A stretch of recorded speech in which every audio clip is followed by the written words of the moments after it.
Alrighty, let's get started here. What page you be on? What page? Alright, that's a good question.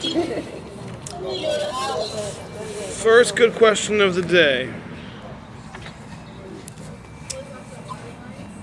Okay, so the first thing, I'd like to welcome our two newest members, David and Michael.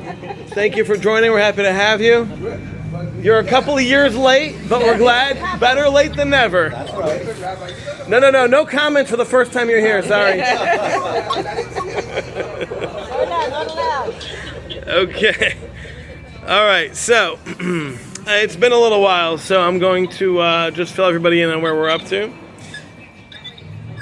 So we are up to chapter 6, Yud Aleph, which for Lynn, that's on page 603. For everybody else, that's on page 318, 319. Number 11. Alrighty? Okay, hold on. Okay, we good? Yes. Alright, so let's go. So, what we've been discussing until this point has been how Shema leads into Shemona Esrei. So the idea is that all of davening has been a build-up to get to Shemona Esrei. And that build-up began with brachos and went into through the Karbanos, and went into Pesukei de Zimra, and then eventually got to the Birchos Kriya Shema and Shema itself. And the idea was to go through all of the world, all of our experiences, all of existence, and then to, recognize it and appreciate it and be able to tap into the shefa that all these things are connected to. And then as we ascend through these different levels, we get to Shema and the Birchos Kriya Shema that surround Shema before and after. And these are the things that are able to ultimately get us to Shemona Esrei. So all those steps up until that point, up until Shemona Esrei itself, those are all steps in the process of getting to Shemona Esrei. Now, Shemona Esrei itself, as we mentioned, is the actual bringing of the shefa. All the other parts we said are the setting of the pipeline. So you set the pipeline from the source all the way till the destination where you want it to be, but then you got to turn on the faucet, right? So the Shemona Esrei is the turning on the faucet. That's getting the actual shefa, bringing it down. Everything until that point is just the way to set it up to be able to accomplish that. Okay? Yes, we're good? All right. So, Yudal, V'hine. Time. Tzarich sheteda. You need to know. Shesugei ha'ashpa. Here, it's in a book. Thank you.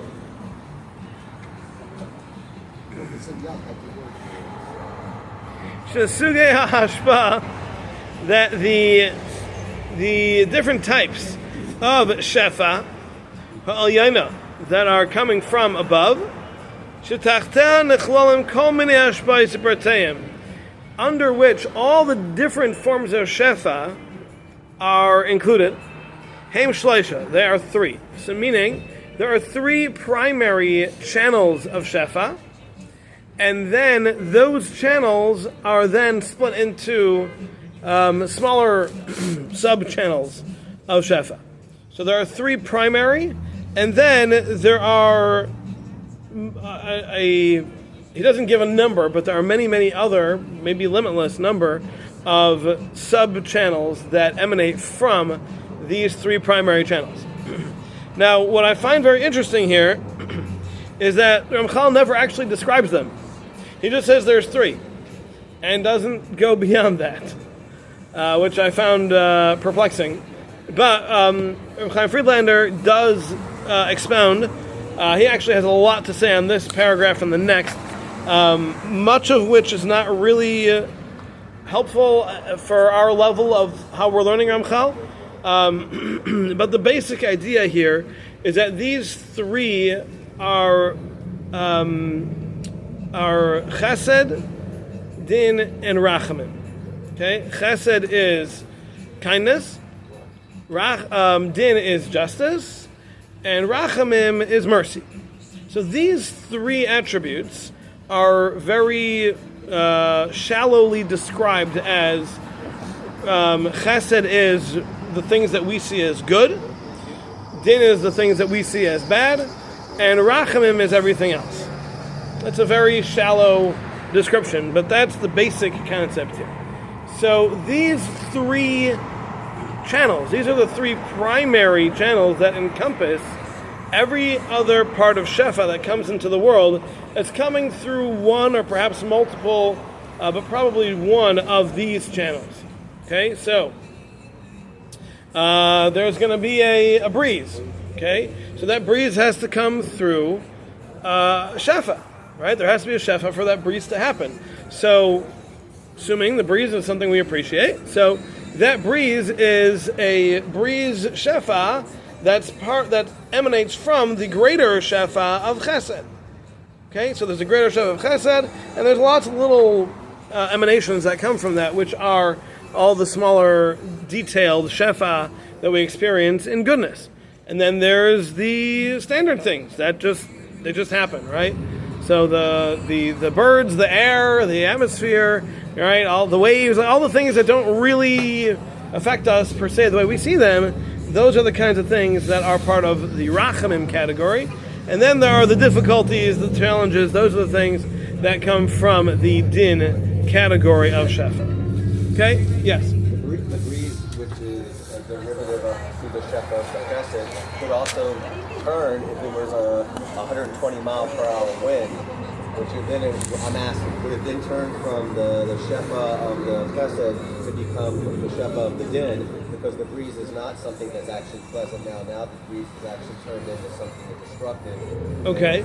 So you're asking if something switches and turns into something which is negative on the surface from something positive. Does that mean that we switched the source of the Shefa? I'm going to have to assume yes, but I don't know that for certain. Even though it's all Chesed. Yes, ultimately it all comes from the same source, yes. But yeah, it's how we perceive it. Okay, good? All right, moving on. Can I share something? Oh, just 1 second. The source is, meaning to say that Shefa comes in categories because it's sourced from three different places that are all connected, but it's sourced from two different places, and the way those are categorized is based on how we will perceive it. So, Din, for example. Din is something harsh. So But that harshness is ultimately good.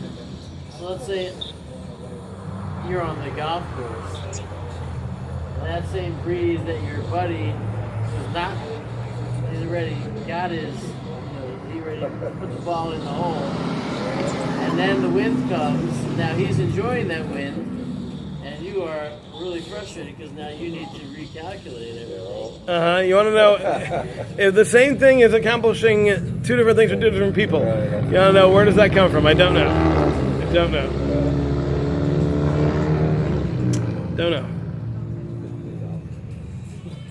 Okay.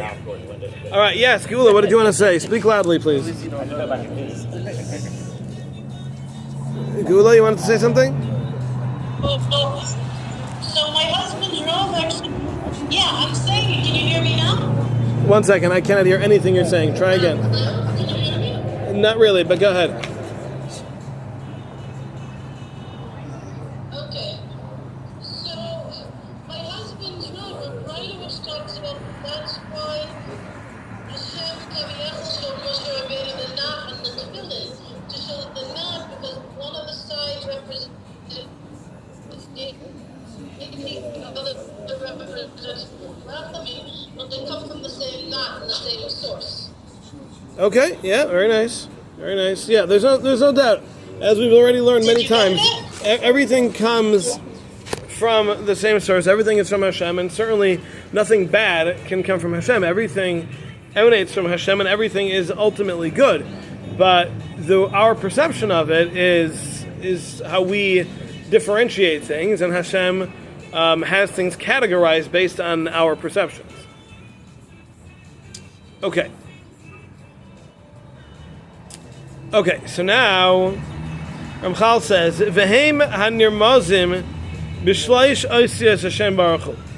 These three channels of Shefa are hinted at in the three letters of Hashem's name, which again Ramchal does not describe. V'chiburam b'yachad, and then they're being connected together. La'ashlama sabriya kula, for completing all of creation. Nirmezes behei ha'achrena is hinted at in the last hey of Hashem's name. So, obviously, he's talking about Hashem's name of Yud Kei Vav Kei, made up of four letters. First Yud and Hey and Vav, and then a second Hey. So the Yud and the Hey, the Yud and the first Hey, those are representing the worlds, meaning we have Olam Haba, which is the world to come. That's the spiritual. That is the Yud. That is more directly connected to Hashem. It's closer. There are much smaller, fewer present in that world. Only the righteous are living there. So that's the first. That's the Yud. Then the first Hey represents this world. This world is. This world has, as the Gemara tells us, it has an opening. For those who want to return, they can fall out the bottom. If you decide you don't want to get involved, you fall right out the bottom. But if you want to return, there's an opening on the side. You can get back. That's what the Hay represents. That's our world, which is there to be the theater for our accomplishing and our growing. And the Vav is the connection. It's what allows those two to intersect. It's what draws them together, and it's what allows for the continuity of the worlds to live on with each other. And then he says the final Hey, that is the one second before we get there. So the first three aspects, the Yud, the Hey, and the Vav, those three are representing these three attributes, these three channels of Shefa. Okay, so the Chesed, the Din, and the Rachamim, these three are represented in these first three letters. Now again, Ramchal does not explain what that connection is. Rav Chaim Friedlander has a couple pages on it. I'm not going to get into it. It's beyond the scope of what I'm willing to even try to get under and really understand, because it's beyond me. But this is what Ramchal is saying over here. So we have these three primary Shefa channels, and those are connected to the three first letters of Hashem's name, the Yud, the Hey, and the Vav. Okay? And I think we're just going to leave it at that.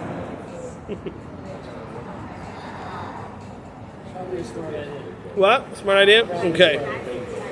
Unless you want to have a second class that branches off of this, strictly based on...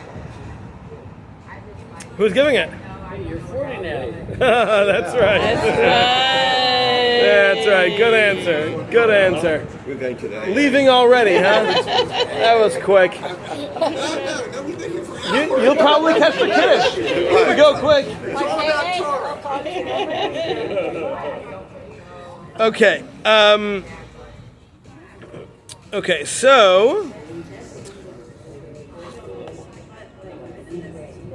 Okay, so just to give a very, very brief idea here, the concept of chesed is really how we live, because we can't really live in the world without the chesed.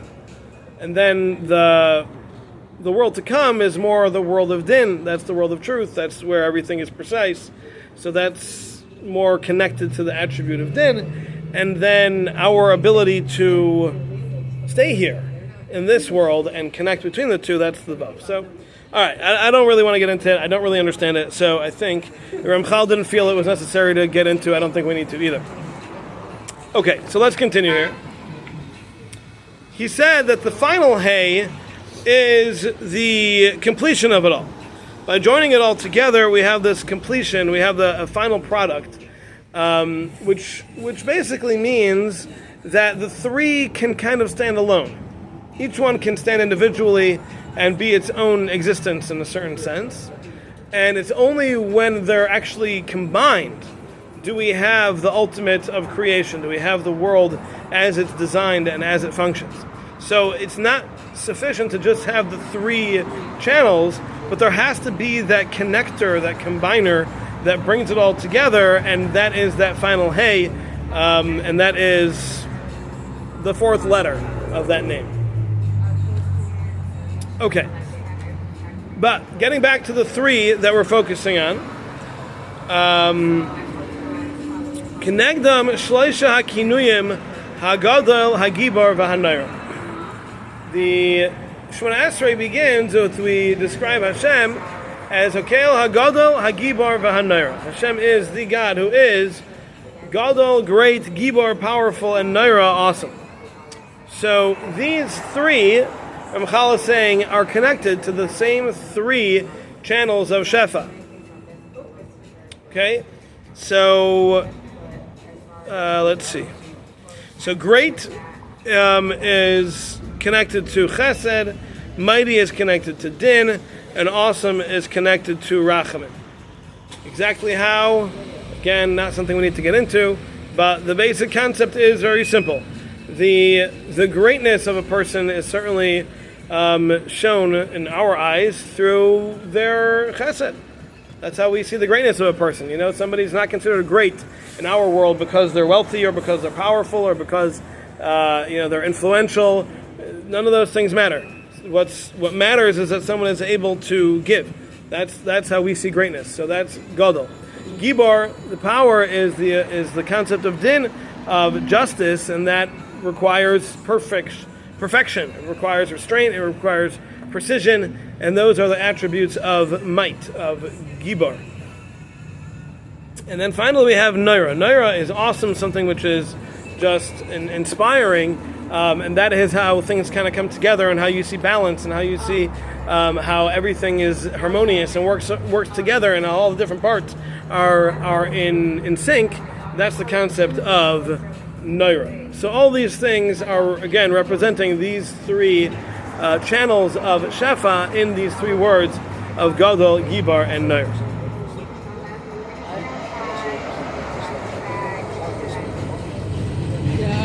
I also had this Elokei Avraham, Elokei Yitzchak, Elokei Yaakov. Well, we're not there yet. Oh, Hold on. Okay.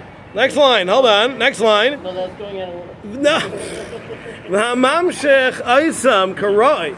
Now, what is able to bring down this Shefa? Because remember, Shemona Esrei is the actual bringing down of the Shefa. It's drawing the Shefa down, as opposed to the previous parts of davening, which are preparing for this. Shemona Esrei is what actually draws that Shefa down into the world. What is able to do that? What is the power that's able to actually make that happen? It's the merits of Avram, Yitzchak, and Yaakov. I always understood there was one more step. The Gomel Chasidim Tovim is Avram, which is Gadol. And then there's Konei HaKol, which is the Din and Yitzchak, and Gibor, and Zocher Chaseyavos, which is the comparison of Yaakov also, which is the blend of the two, which is, that's why it's Zocher Chaseyavos. Okay, all right, yeah, very good. I mean, I don't believe... Repetitive cycle. Yeah, I don't believe Ramchal goes into the other words of this bracha, so yes, I think it makes sense that the next three phrases of this bracha are also a set of three, and they're also connected to the same three things. So yeah, it all connects. That's for sure. It's all in sets of three. That's for sure. So is that also also why the first three brachos of the Shemona Esrei never change? Yeah, we're gonna get there. We're gonna get there. Hold on, we'll get there. But yes, this is a constant in every Shemona Esrei. This is a necessary component of what Shemona Esrei is all about, and therefore that is going to be consistent through every different kind of Shemona Esrei that we have: weekdays, Shabbos, Yom Tov, etc. Isn't that also part of the parallel Pirkei Avos, the Shlosha Devarim Olam Omed, Torah Olam Omed, and Kvilas Besadim? It's also parallel. Yes, Torah and Chesed is also parallel, also connected. That's true, no doubt. Again, Rav Chal does not talk about that here, but yes, there is certainly a connection with those three as well. Then it brings down the fourth. Then there's always the fourth that we have to deal with. Yes. All right. So hold on. So let's see. So the hamamshich hahashlama hayotzeis mechiburam. Now that which draws down the perfection that comes from the combining of all these, whose chusay shel David HaMelech alav shalom. That's where David HaMelech comes in. Shemeschaber im ha'avos, and he connects with the ancestors Avraham, Yitzchak, and Yaakov, umashlim tikunam shel Yisrael, and he is able to bring about the perfection and the completion of this tikkun, the rectification of the Jewish people. So meaning to say that, as we said earlier, there is a need for connecting and combining all of these three things. Standing alone, they're each powerful, but they don't have the ultimate completion until they're assembled and connected with one another. And that requires a fourth power, which, as we said, is the fourth letter of Hashem's name, and it's also the fourth individual in our history who was on this level, not quite the same, but on a similar level, and that is David HaMelech. Going with what you said about the first three brachos, you can fit into Aftachon in the Adam Das because David got his years from Adam. Right. Okay, all right. Let's wait till we get to those brachos till we get there. Hold on. We got to get there.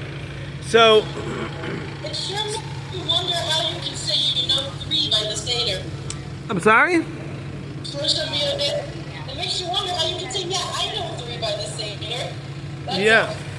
Yeah. There's lots of threes, and they're all connected for sure.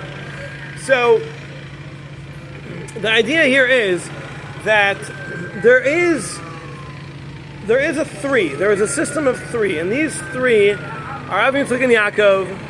They're Chesed, Din, and Rachamim. They're Gadol, Gibar, and Naira. They're all these different concepts that we've spoken about. But in order to have perfection, you have to have the fourth concept, and that is the concept of Malchus. Malchus, kingship, sovereignty, that's the fourth attribute, which is what combines the first three. So in order to have those first three to function in their greatest capacity, you need to have that combining factor of the Malchus, of the rulership, the kingdom, the kingship. And that is what David HaMelech represents. David HaMelech as the king. David HaMelech was the quintessential king of Klal Yisrael. And that's the concept of Malchus. The idea of a melech, of Malchus, of kingship of Klal Yisrael is not about being a ruler. That's a Moshel. A Moshel is a ruler. The concept of a melech is a guide. It's someone who is able to keep everybody in line and point them in the right direction. Moshe Rabbeinu had the halachic status of a melech. He was a king. What kind of king was he? He wasn't ruling, right? He was leading, because that's the idea of a melech. A melech is a leader. Someone who leads, who guides, who keeps people in their in line where they need to be. So that's 90, which is one off of 91. Say again? One below after Baruch of 91. 91 is the same out as you give up, right? Okay. And Melech is 90. There's one other. He's just in the Mishnah. Well, Hashem is also Melech, so you got to be careful with that. let's leave that. Off, so it could also be. Yeah. All right, let's leave that for now. All right. We say Malchus, and Malchus ultimately becomes the kingship or the kingdom, and we're talking about the Malchus, not necessarily Shemayim. We're talking about the Aretz down here, and the Malchus is the vessel. It's receiving the chesed, the gevura, and the tiferes, or the din, whatever, right? And I'm just asking, I guess, a question. When we say kingship, are we looking at being the king over bringing Hashem Shekhinah down by doing the mitzvahs and davening and learning? That's crowning the real king, but also being a king or a queen over our own dominion down here, allowing ourselves to have rulership or kingship over our lifestyle and our life. Okay, so without repeating the question, what Ramchal here is talking about is we are describing Hashem. We're describing Hashem's role in the world. And in that sense, we're saying there's four concepts. There's the three and the combination of the three. So from up down, not down up. Correct. Okay. We're describing Hashem. Okay, we're just going down. Okay. Right. Up, down. Okay. Thank you. So there's the three channels of Shefa and the combination of that three, which creates the sum which is greater than the parts. Right? So that's the idea of the Malchus that we're describing over here. Okay. And again, what allows for that to work, what allows for our Shemona Esrei to bring that Shefa, with that combining factor, is the Zchus of David HaMelech. And we find, in fact, that the Gemara says that David HaMelech asked Hashem to be included in the first bracha of Shemona Esrei. That we say Elokei Avram, Elokei Yitzchak, Elokei Yaakov, and David HaMelech asked, why don't we say Elokei David as well? Now that wasn't because of his being conceited. It was because he understood what he represents, and he was asking that in that representation, why isn't that part of the bracha? And Hashem gave him. He said you weren't tested and whatever, and there was a difference. The bottom line, there was a difference. So Hashem said it's not appropriate. But as Ramchal is telling us, it's very clear that it's still a necessary component. Whatever David HaMelech represented, the concept of Malchus, that is still a necessary component, just like Avram, Yitzchak, and Yaakov are, but they're on different levels. So Avram, Yitzchak, and Yaakov are the three channels, or they represent the three channels, and David HaMelech represents the combination of those, and that is the concept of Malchus. There is a bracha for the Davidic dynasty and the Shemona Esrei. There is. You know what I mean? Yes, he got his own bracha later on. Right. But as far as the setup of how the Shefa comes down, David HaMelech understood that what he represents needs to be part of that. And Hashem said, yes, it does need to be, but you're not going to be mentioned by name because of whatever reasons. So that's how we have the bracha that we have. Shem ischaber ma'avos u'mashim t'knusha Yisrael. That David HaMelech is going to be that connection. He's going to connect the three attributes of Avram, Yitzchak, and Yaakov, of Chesed, Din, and Rachamim, and with that combination, we will have the Shefa that Shemona Esrei brings down into the world. Okay, good. Okay.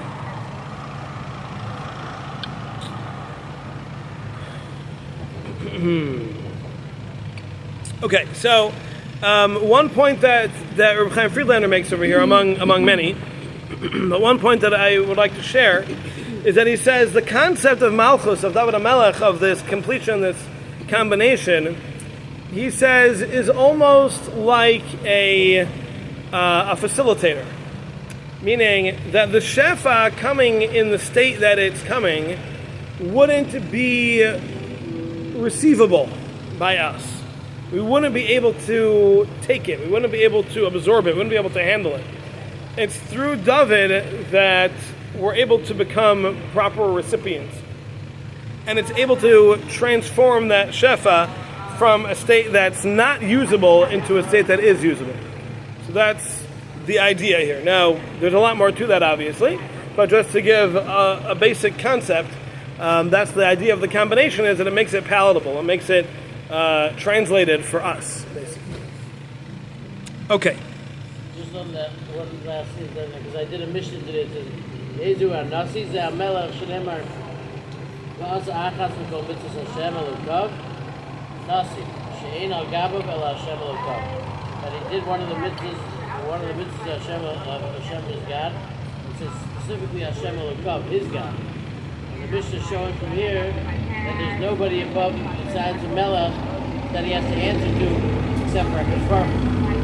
So So that's why I thought it was very good that it was one off from that. That's why I was. All right. I'm not going to share that because that's going to take a lot of explaining. All right, very good. Okay, good. Moving on. V'hinei. Hi. Keneged shloisha hasugim ha'eleh. Corresponding to these three categories, nitzkenu shalosh brachos rishonos shel tefillah. Not only do we have the three phrases, perhaps three times in that first bracha, but we also have the first three brachos of Shemona Esrei. Uvahem nimshach hashefa ha'elyon b'chlala. And through this, or through them, I should say, through these three brachos, we have the shefa coming down from Hashem fully, completely. And that's in a general sense. V'achar kach, and after that, once we've completed these three brachos, which correspond to these three aspects, the emtsoyos, we have all the middle brachos, and in then nimshach lepratim kafi hatzarich. Then we have each of the different attributes that's coming about, each one in its own way for what it's needed. So the general shefa comes through the first three brachos. The specific shefa that then branches from these three ideas, those are represented in each of the middle brachos that we have. So in each of the middle brachos, we're asking for something specific. The first bracha, we're asking for wisdom and knowledge. The next bracha is we're asking for tshuva.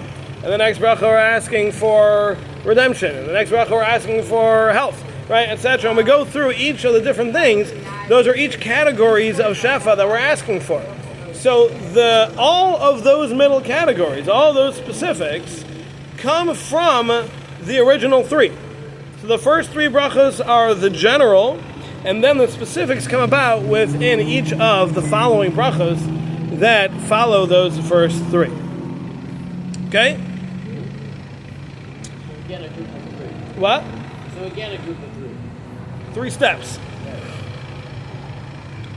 Uveshalosh achronos, and then you have the last three brachos, mischazik umisyashev b'mekabel.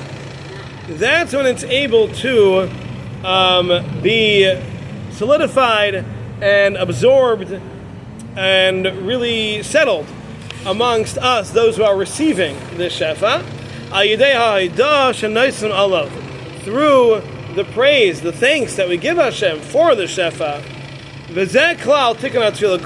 this is the whole setup of how davening works. Meaning to say that in order for that shefa to remain with us, we have to appreciate it. We have to appreciate it. If we're not thankful for the shefa, it's not going to stay. It's not going to become part of us, because if you don't appreciate something, it's likely to disappear. Whether it disappears in your mind or it actually disappears in reality, it's going to disappear if you're not appreciating it. Just ask any wife about their husband. Husband doesn't appreciate them, they don't hear from them, right? That's how it goes. You have to appreciate things in order to have them stick around. Wait, why are you smiling? So, in order for things to be... husband will disappear? No, husbands are not expecting to be appreciated. Yeah. The Savannah River. That's right. So, in order for the shefa to remain with us, we have to show our thanks. We have to have that appreciation, and that is what the focus of the last three brachos is. The focus of the last three brachos is Moedim, which is the middle one, and he doesn't get into the Ritzei, which is before, and Simshalom, which is after, but the main concept of the last three is defined by the middle bracha, and that is the concept of thanksgiving. And if we're able to have that proper thanks for all this shefa, then we'll be able to have it, we'll be able to keep it, it'll be settled within us, and we'll be proper receptacles to contain all of this shefa. So that's the setup of the davening. Okay. Good? Okay. So now, I just wanted to add one thing here. Okay, so, as we said, all these sets of three are connected.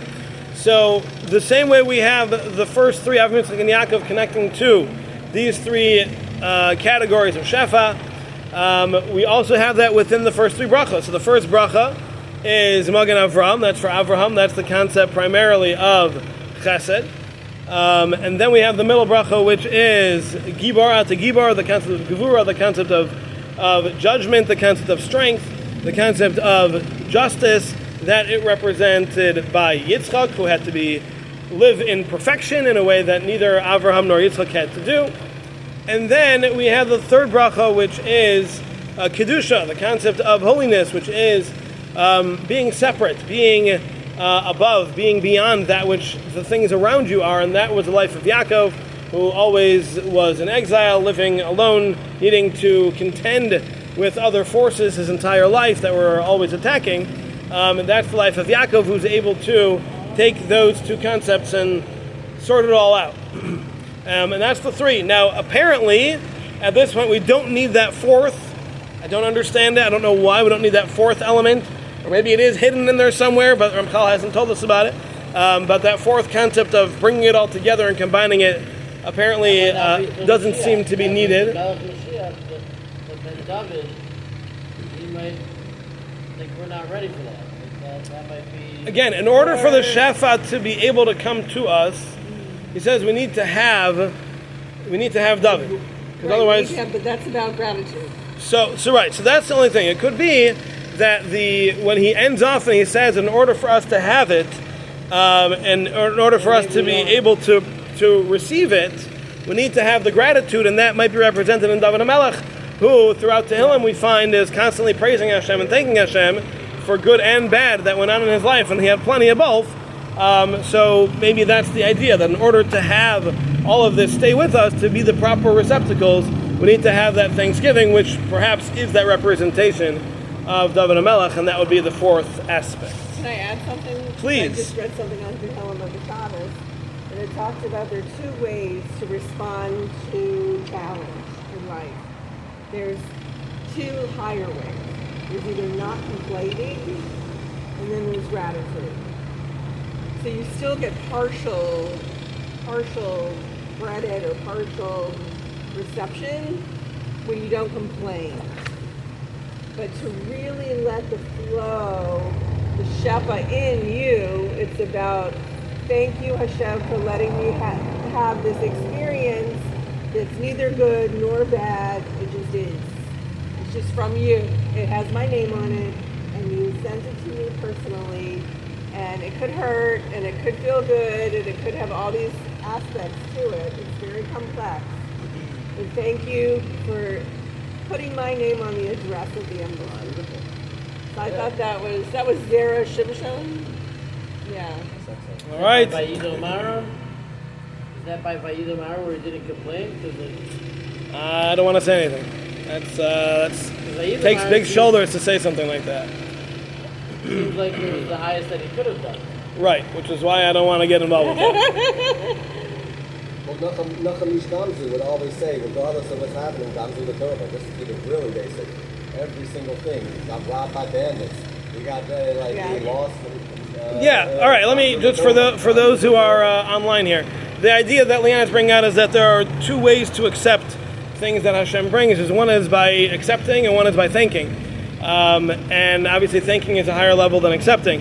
So the question Rabbi Goldman was asking is that we found in this past week's parsha that Vayidam Aaron was silent when his sons were killed because of what they had done, which seems to be the greatest praise, but which would seem to be lacking because it wasn't a state of thinking. So I don't want to get involved with that because when we deal with something like death, we don't find that we thank Hashem for it. We recognize it comes from Hashem and we say Baruch, but we don't thank. We don't generally thank. So I don't know that thankfulness is appropriate under those circumstances. So I don't want to start getting involved. Yeah, but I think gratitude is different from thankfulness. Well, what we're trying to say over here is that modim is the concept of the gratitude. That is the thankfulness. That's But Hodah. isn't it like more like a gratitude is I'm appreciating the connection, the specificity of that you're focused on me and my growth. And it could be very painful at that moment, but you're not thanking for the death. You're not thanking for the actual thing that happened. You're thanking that Hashem is sending you a flow.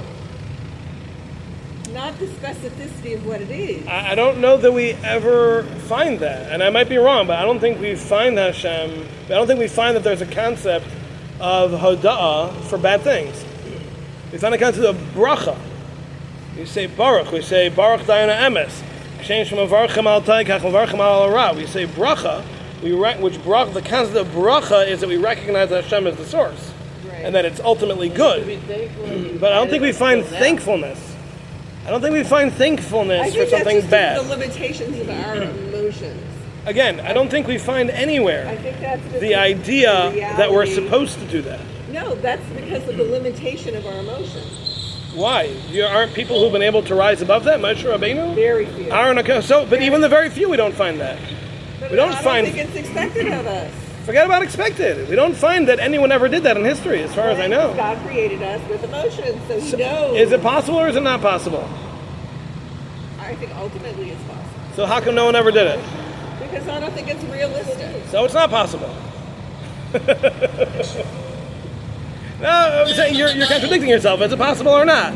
If it's possible, someone should have done it. Give me an example. What is that? You're saying I'm saying it's impossible. It's difficult, but ultimately possible. When somebody, say your spouse passes away, and you loved your spouse, you had a good relationship. So It's difficult to what? To deal with your emotions. Alrighty. Yeah. Thanks for coming, everybody.